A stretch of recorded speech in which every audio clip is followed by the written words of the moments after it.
Welcome to the Hank Cisco Show, ladies and gentlemen. Don't touch that dial. We have a variety of subjects to talk about today, and I have a surprise guest, and it's going to talk about show business later on. But I just want to let you know some of the things that are going on here in Norristown. Now, on February the 2nd, at the zoo, the Norristown Zoo in Norristown, the groundhog's going to come out, and he's going to stick his nose out, and if he sees a shadow, that means we're going to have good weather, whatever it may be, but I'll be there to greet him. So about 11 o'clock at the zoo, and I'll have my little thing on here with it says Ambassador of Norristown. I will welcome the groundhog. I forget his name. We'll give him another name when he comes here. All right, and then on May the 18th, Einstein Hospital is now taking over from Montgomery for our walk. We have this is about I think the 10th year, and it's been growing and growing. So it's going to be on May the 18th, registration between 8:30 and 9:30. And then in between that time, the walk will start at 9:30, but between 8:30 and 9:30, we have added something new here. My grandson, Anthony Morano, who is a policeman in West Norton, is a certified therapist. He's going to lead everybody who wants to get involved, do a little bit of exercise. You always warm up before you do any kind of exercise, so you loosen up. So that will be, and then 9:30 will be walk. I blow a whistle or ring the bell or something, and everybody. And there's refreshments there. We're going to have a little entertainment, and the new guy on the block, good guy, and his name is David Stambridge, and he is in charge of special events for Einstein Medical Center, Montgomery. I'm glad they put that word name, Montgomery. Don't forget the Montgomery Hospital cancer program. This money all goes to the cancer research. And I'm for it 100% because I had cancer 2 times, okay? First time colon cancer, I survived. Prostate cancer, I survived. Now, they told me I still have a little cancer down there, but they give me a shot every 4 months. So I'm still here, and I'm glad I'm going to be part of that. But come out. Even if you can't walk, come out. Make a donation, and you'll be surprised. You'll meet some friends and all, and it's a whole good thing. Rittenhouse Nursing, they changed their name, and they're going to have an open house. That'll be on February the 13th from 4 to 7. Everybody in the area is welcome. And they have a new name. You go there and you'll find out what the name is. But I'm going to have George Miller, who is the director there. I'm going to have him on the show later on. Now, one other thing we're going to have on my show will be Dr. Belasco, who was my heart doctor, who recommended after my operation. I had 2 hip replacements that I was having a little bit of a problem with my heart. It wasn't going boop, boop, boop, boop, boop, boop, boop, boop, boop. So I got a pacemaker. So he suggested I put it in there, and it's been working pretty good since. But he's going to come on with a show, a special show about heart. And the heart is so important today. And they have a new heart surgeon. His name is Dr. Anderson. And Dr. Belasco is going to bring him on here, and we're going to talk about keeping your heart healthy. Just like Lawrence Welks every weekend he has his people sing the song, and then he closes the show, keep a song in your heart. And also check with your heart doctor, too. I'll add that on there. But that is another thing. Now, next week, I'm going to have Dr. Bontempo, who was a surgeon at the Suburban Hospital. And then Al Zone, who was the director at Elmwood Park, at the zoo, Norristown Zoo. And one other thing I want to let people know that a good friend of mine, a co-worker, Chief Russell Bono, is retiring. And they're going to have a big time for him. I think it's March the 22nd, but you'll hear more about that. I'm going to have him on the show. And Captain Rochette is going to fill in until they get a new chief of police doing a search throughout the country. And both Chief Bono was a safety at Holy Savior School, and Rochette was one of my safeties. When I was a police officer, I had charge of the safety patrol. They were both safety officers. And I guess that little bit of training, you know, got in their blood, being helping other people. So congratulations to both.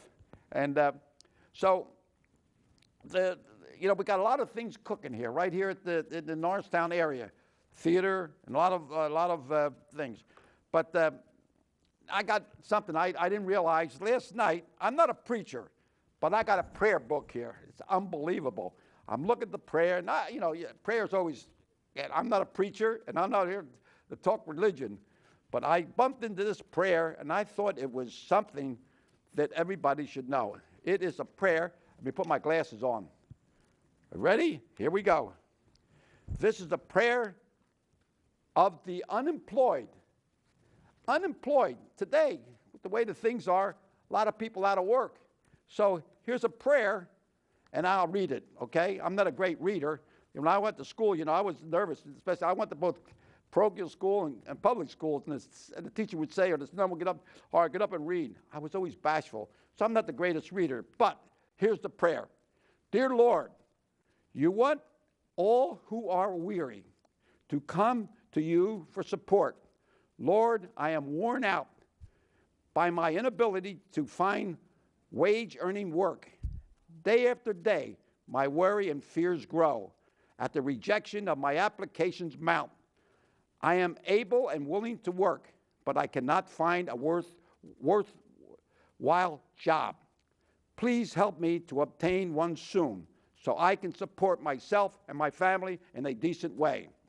However, if it is your will that I wait longer, enable me to worry less. Don't worry about it. And to be able to take advantage of the time available to get closer to you. Let me realize that there are other ways beside salary work. In other words, do some donations. Go to Mother Teresa, the Salvation Army, help the shelters.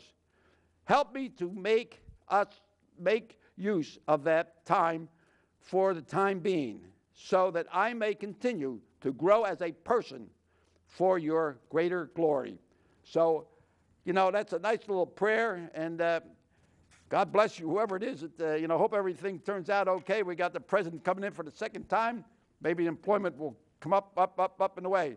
So we have a lot of other things to talk about, but I want to switch over and introduce my good friend, John Doyle, who is the most gifted guy as far as show business and director, school teacher, the whole bit.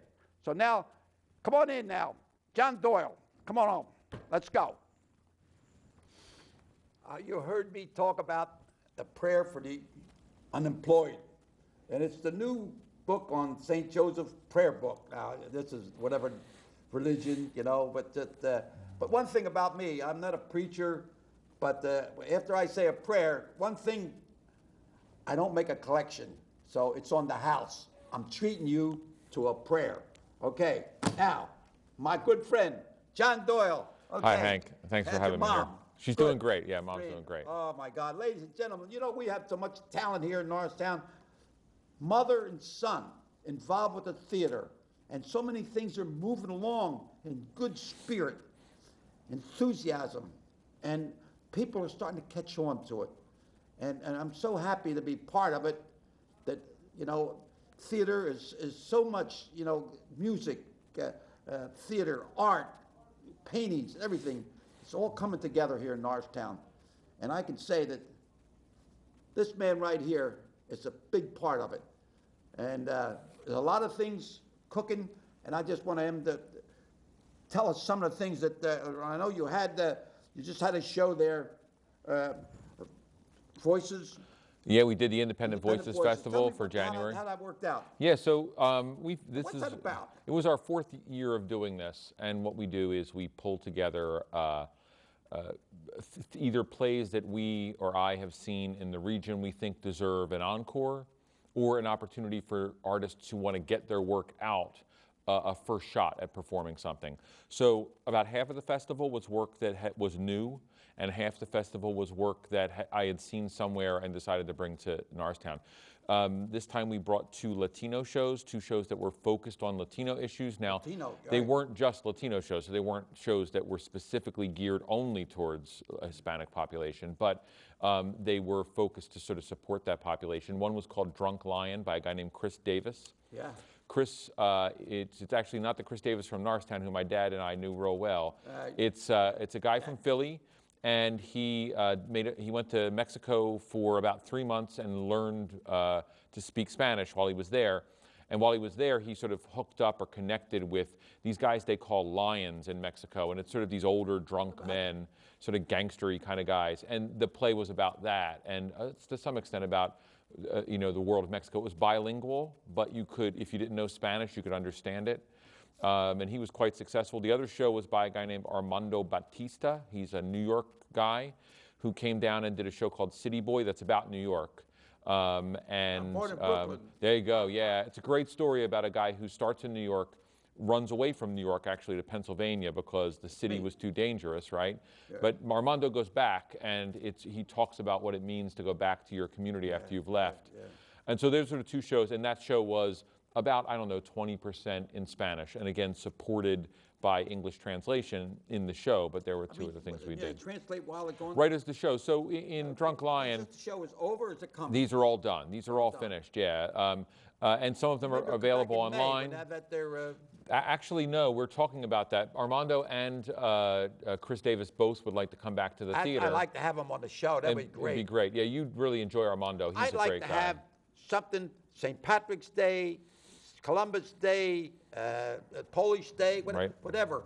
So if anybody has any ideas, send a letter. Let us know what you want, and we'll put it out there. And really. They could send something to your email, right? To and Hank. You know what's your email? You know what I'm. But what's your email address, Hank? What is it? HankCisco.com. Right. So right. Is it HankCisco@HankCisco.com? Yeah. Or is it The Rock?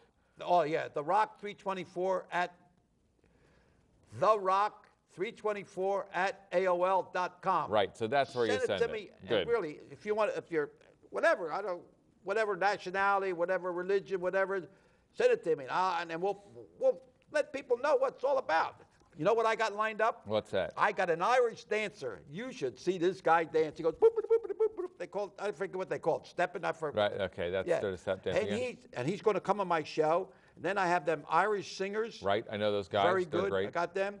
Then I got an Irish priest who's going to come talk about St. Patrick's. Great. You know, that's going to be a real good one, okay? And then Columbus Day, I want to talk about some Italian songs. You know, Way Marie, Way Marie. I'll sing, you know, don't worry about that. That's fine. That's good. But I want you know, please, let's, diversity, that's what it's all about, you know. And just like I said with Lawrence Welk, says, keep a song in your heart. And I say, check your heart, doctor. Okay. Go ahead. Tell me what else you got on the burner. So the thing to know about those shows, and what I know you're trying to do with your show, and we're trying to do too, is programs that are geared towards all of the communities in Norristown. So we do our Juneteenth thing that's focused on African American history. We do our regular sort of standard fare. We try these Latino shows. We did a show about Billie Holiday, too, by NET, Norristown Education Theater. Gene Frank, I don't know if you know Gene Frank. He's a guy who helps run the Arts Festival in May. He's on the Arts Council. I met him. He's a playwright, and he does educational theater. And the first year at the festival, he did a piece he wrote that he acted in about Wild Bill Hickok. And then he did last year a show about Native American tales, and this year it's a show about Billie Holiday, which they performed. That will be returning again too. We don't know the dates on it, but it's fantastic. You should probably have Gene on the show about NET. Yeah. These shows are geared towards young audiences so that they can go into schools and into a classroom, and this woman will do this 40-minute play about Billie Holiday and let people learn about people they might not know about. I mean, there's stories that a lot of young people don't know about and are interesting both historically and artistically. Yeah, and now you have some renovations and things going on at the theater. Tell me something about that. Yeah, so some of this is There's going to be moments, Hank, where I sort of shut up for a second. Yeah. But when I shut up, that I don't doesn't want mean you to I'm shut up. okay. But what my daughter say I talk too much on the there show. you go. No, but I'm going to be careful about everything I say because some stuff is we're still working on. Right. We are doing a massive renovation of the first floor to turn it into a permanent music venue. We are currently using the black box in the back for what we call mini Wallafests, these little rock music shows. We're planning one for mid-February that's going to be sort of a Valentine's Day show. Yeah, it's singer-songwriter music. One Valentine's Day. It's for young people, really, and that's my focus. One of the things that the folks from Wallafest, Makiba Robinson, Aunt Bowie, and Yesenia Bello are doing, Yesenia's in Chicago right now in going to college. Makiba's up in New York, Aunt is local. And what they're doing is trying to keep this Wallafest going even though they're far away. So we're going to try and run one in February for Valentine's Day. And the idea is these Wallafests are as much about bringing art and music to Norristown as they are giving young people something to do on weekends so that we're not having trouble in downtown, right? So we're trying to avoid that kind of stuff. That big part of it, you know, that everything keeping the town safe is not all guns and bully jacks and handcuffs.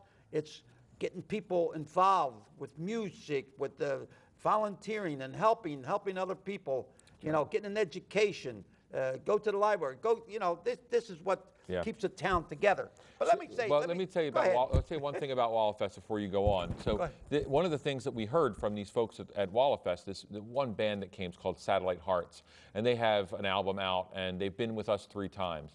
And at the end of the last show on January 6th, I went backstage to talk to them to thank them for coming in. And they said to me, we love playing in Norristown because when we're in Norristown, people are listening to the music. He said, when we're in Philly, they're often just getting drunk and hanging out and not paying attention. He said, and here in Norristown, they come, they listen to the music, they're our best shows. I appreciate it. And what they did as a gift to us is they did perform some new songs that night, which ended up being recorded by the studio because we record those shows, put on the web, and we are the featured songs on WXPN, Philadelphia's local music station.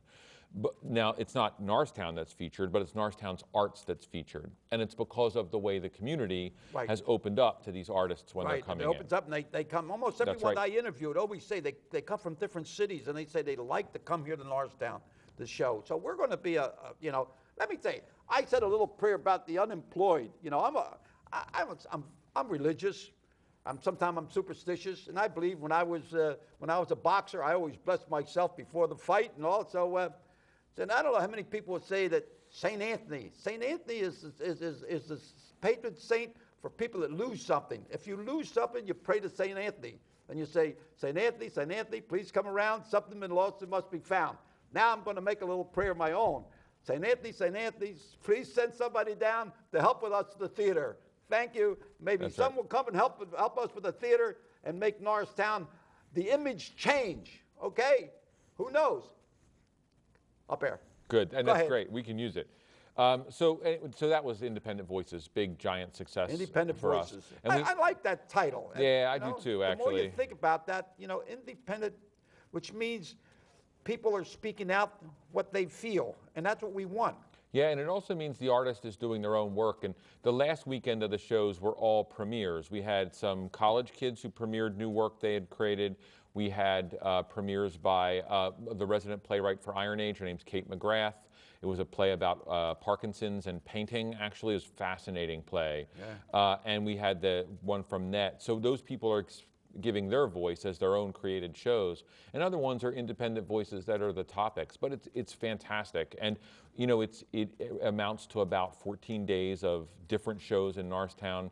You could come and see into the town 2 days in a row, a different play. When we talk about, come to Norristown, we're talking about the Center Theater on DeKalb Street between Lafayette and Main Street, and you have a big sign. I think the last letter, the bulbs are burned out. It's getting fixed this week. There's a transformer out, and they're coming out to fix it. And I said, you know, Center Theater, and I had a cousin came from New York, was saying, my God, it looks like Broadway, you know. It's really an attractive sign. Yeah, we hope so. And you're entering Norristown. It's beautiful. You know? And I don't want us to forget the other arts organizations in town. So we have Theater Horizon in town too, up at 401 DeKalb. Yeah, but no, they don't come on my show. Well, they haven't come on your show, but they are doing a play in February 1st through 17th, a show called Infinite Ache. What's that about? I can't tell you much about the play, to be honest. I'll have to pop open something here on my computer, hopefully get some more information. But I do know the two actors What's who the are name in of it. it? It's called The Infinite Ache, and it's a love story, Infinite? essentially, ache. And the ache Ache. of the heart. Yes, you know, the ache Here of we are, love. back to the heart. There we are. And Bai Jean No and Griffin are in it, two guys who I know real well. They're fantastic actors. I'm really excited they're in Norristown. We were going to cast Griffin our March show, and he got this part just before it, and so we lost the opportunity to work with him, and I'm excited to go see it. And so the 1st through the 17th, the weekends, they're running their show, and at that same time, at the center... Come on here, maybe... well, we can try and talk to them about getting on here. Yeah, absolutely. We can work extra, to do that. You know, yeah, get them a little extra press would be great. And then the other thing that we have at that same time is Aladdin Jr. at the center. So we're doing our youth program at the center right now. And they're kids from the ages of about 8, I guess, to 15 who put on a version of Disney's Aladdin this spring.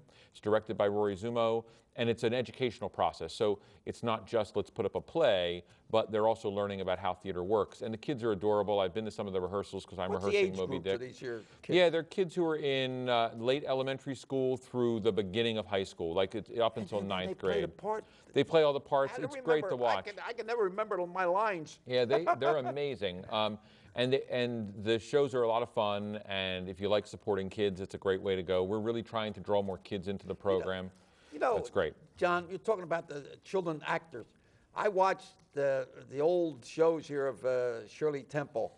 How did she remember all them things and the talent of dancing and keeping step with some of the best dancers, like the one guy with soft step and all that? You know, how did they do that? You know, Is that a gift? I think it's a gift, right? It has to be. My friend Adam Altman, who you've met, who's our Citizen Payne, and he does a lot of shows with us. Adam is his ability to memorize is unbelievable to me. I mean, in February and March, I think he's going to be doing 4 plays at once. 4 separate plays he's going to have in his head rolling around at once. My God, yeah. I mean, he's an amazing guy. So I think there is a talent, but I also think people like Shirley Temple, they're people who just rehearsed. And what we forget sometimes today is that rehearsal's important. Too often we think we can just get up and sing, right? We sing in our bedroom and then we think we can be a professional. But actors are constantly rehearsing. For Moby Dick Rehearsed, we'll rehearse 6 weeks, 4 to 6 days a week. I mean, that's how they memorize it, because it's work and work and work. And you know that kind of work, because when you're a police officer, you work every day, and that's how you get good at it. You get the training. That's right, and the experience, and that day by day, you learn, you do something, it doesn't work, the next day you do it differently, the next day you do it differently, until you're doing it right. Right. But will you talk to the parents right now, how important it is to get your children involved in the arts, whether it's music, whether it's art. What is it? You're a school teacher, right? What is something? You know, my kids are all grown, but tell me, as a young couple have young children, start them young. What are some of the things they should be doing? The number one thing I want to say to parents is, the first thing is, don't put your kids in the arts because you want them to be artists. That's a mistake. We have become... They have to have the desire. And, you know, we have become a culture of people who think that anyone who wants to be an artist should be. Some people, in the old days, you know, in the 20s and 30s, people just knew how to do art, and they did it around their house. And so we think everyone has to be on stage and perform, but that's not why we do the arts. We do the arts to be creative and to create work and to share things with our community. Wait, run that by, you mean to create? What do you mean by that? I mean, we make things. We create things in the world. The play I'm going to do in March, called Moby Dick Rehearsed, it will be a thing that lives. It exists in the world for a while, and I'm going to make it. Right now, there's nothing in that theater, and the actors don't know anything. And every day we put another piece to build this, what will eventually be the play. Creative. But what happens with our young people is so often they think, oh, I'm going to make my daughter or son a star. And that's not why we do it. And what they want to do is do art because music makes you better at math, theater makes you better at literature and reading, okay? If you do fine art, you become better at math. If you do literature, or if you do theater, you become better at history. Right. The liberal arts and the sciences all get supported by the arts. Yeah. And that's why we have them in schools. So we're not just training kids in our art department to be painters. We're training them to be able to see the world in a way that lets them be better at other jobs. Hey, it's a great show. You know, every time I talk to you, I learn something. You know, so that's why I bring you back periodically. But let me just go over a couple of things we talked about. Number one, go to the zoo February 2nd, Groundhog Day. I'm going to be there with the groundhog. Okay, from 11 in the morning. Okay, and then on February 13th. Rittenhouse Nursing Home, they changed their name. You'll go there and see the new name from 4 to 7. Open house, manja and everything else, okay? And then don't forget, the walk, May the 18th. It's a Saturday, 8:30, 9:30. We're going to have registration and exercise, okay? And Hank, remember that you got something else? Yeah, you know Rich Rogers, you know him. He's the guy who's the head of the Arts Council. His father was a lawyer, was a great lawyer. Rich runs a jazz night down at August Moon every second Saturday. August Moon, that's down on Main and Arch Street. It is on Main and Arch Street. And in the side room there, just for $7, you get a full evening of jazz. Manja. You can get food if you want. You can buy your food like it's a restaurant, but you get the jazz concert. I'm going to go. Poets too. It's a fantastic night every second Saturday. Can you bring him on the show here? I will talk to Rich and see if he can get. And we may even try and get his musicians out here. I'd love to have him on here, and you can talk about that. In the meantime, we'll get down there. That's Korean and Chinese food, It right? is, right, exactly. And it's a second throw a Saturday. little spaghetti on the side. They might have something that tastes like spaghetti. I think it's the 9th of February. I'm not sure. Okay. You'd have to check with on Norristown's website. If you check norristown.org, they have the dates listed for the show. Now, if they want to talk about the Center Theater, what's that number again? 610. Wait a minute. You can dial. Go ahead. Yeah, you can your phone. 610 279 279 1013. 1013. Hello? Yeah, Fran Doyle. Yeah, this is Hank Cisco over here. I'm talking to your son. And I'm talking about, you got some shows coming up. So I'm going to give you a call, all right? And I'm going to tell my friends to give you a call, okay? Your number is 610-279 1013. 1013, okay? Fran, take it easy. Keep bobbing and weaving down there. All right? Thank you. That's the Center Theater. Oh, my God. Bye-bye. All right, so thanks. Okay, Hank. thanks a lot. Hey, we're going moving. Norristown's moving. Everything's going. Everything goes, but the baby coach and that, you got to push, all right? There we go. Thank you, and may God bless each and every one. Don't forget, Lawrence Welk says, keep a song in your heart. Go see your heart doctor, too. All righty. Thank you. Thanks, Hank. Adieu. Hello to your health. You got your health, you got everything.